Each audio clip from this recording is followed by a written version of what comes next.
এইটা কি চারা? চাল কুমড়া।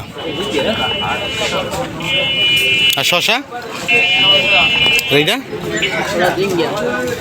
জিঙ্গা। দুন্দুল কোনটা? এটা দুন্দুল।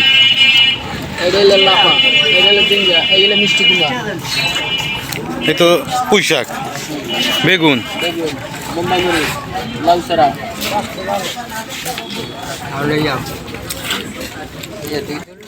ভিউয়ার্স আসসালামু আলাইকুম। এতক্ষণ আপনাদের দেখালাম রং বেরঙের চারা। অনেকেই মনে করতে পারেন এইটা কিন্তু শাক, কিন্তু আসলে এগুলা শাক নয়, বিভিন্ন গাছের চারা, তা আপনারা আগেই শুনেছেন। আবার এইটা দেখেন, এই চারাগুলা কিন্তু মনে হয় যেন কেক কাটতেছে, কিন্তু আসলে না, এগুলা চারার পিস পিস করে বিক্রি হয় এবং দামাদামি করে অনেক কাস্টমার নিচ্ছে। আবার এই দোকানদার ভাই কিন্তু সবার কাছে বিক্রিও করে না, আবার বলতেছে এইটা কেনার টাকা নাকি সবার কাছে নাই। তো আপনারা শুনুন যে দোকানদার সাহেব কি বলতেছে।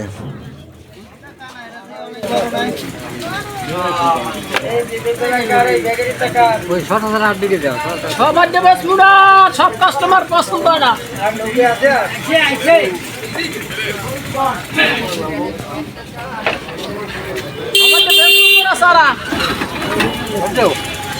একটা হাত সবার পকেটে নাই।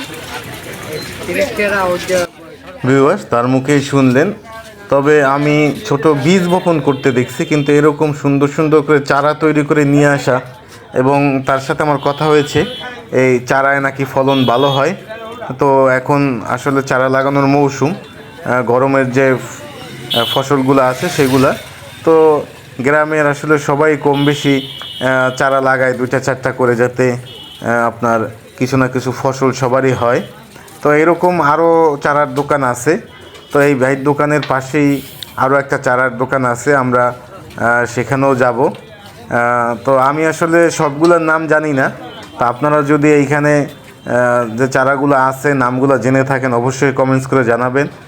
এই দেখেন, এটা হচ্ছে বেগুন গাছ, পেঁপে চারা, তারপরে আছে, আসলে এগুলো দেখতে সবগুলোই কিন্তু একই রকম, তো আমার আসলে বোঝার সাধ্য নেই যে এগুলা কী চারা। তবে 2-1টা দেখে বোঝা যায়, যেমন পুঁই শাক, তারপরে আপনার বেগুন, তারপরে পেঁপে গাছ, এই কিছুটা আসলে দেখা যায়, বোঝা যায়। এবং এছাড়া যে ছোট চারাগুলা, সেগুলো আসলে ওইভাবে আমরা বুঝি না, ওনারা বিক্রি করে, ওনারা বুঝে। এইটা দেখেন, এটা বোম্বাই মরিচ চারা।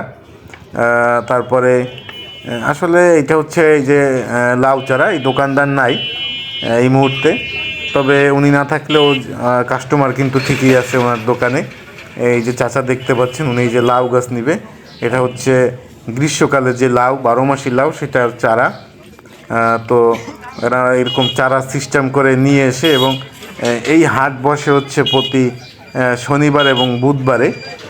তো প্রতিদিনই যেদিনই হাট বসে ওনারা এই চারা, ওনারা শুধু চারাই নিয়ে আসে, এবং এগুলো কিন্তু নৌকায় নিয়ে আসে, ওনারা নৌকায় করে নিয়ে আসে, আবার নৌকায় এই বাজার থেকে অন্য বাজারে চলে যায়। আমি তাদের সাথে কথা হয়েছে,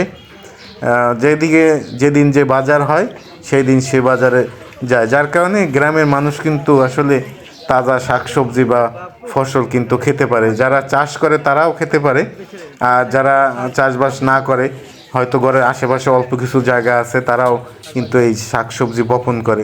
তো এটা একটা সুন্দর প্রক্রিয়া, তো আপনাদের আজকে দেখালাম। তো সবাই এই পর্যন্ত, আজকে ভালো থাকবেন, সুস্থ থাকবেন, আর আমাদের চ্যানেলটি অবশ্যই সাবস্ক্রাইব করে দিবেন। সবাইকে ধন্যবাদ।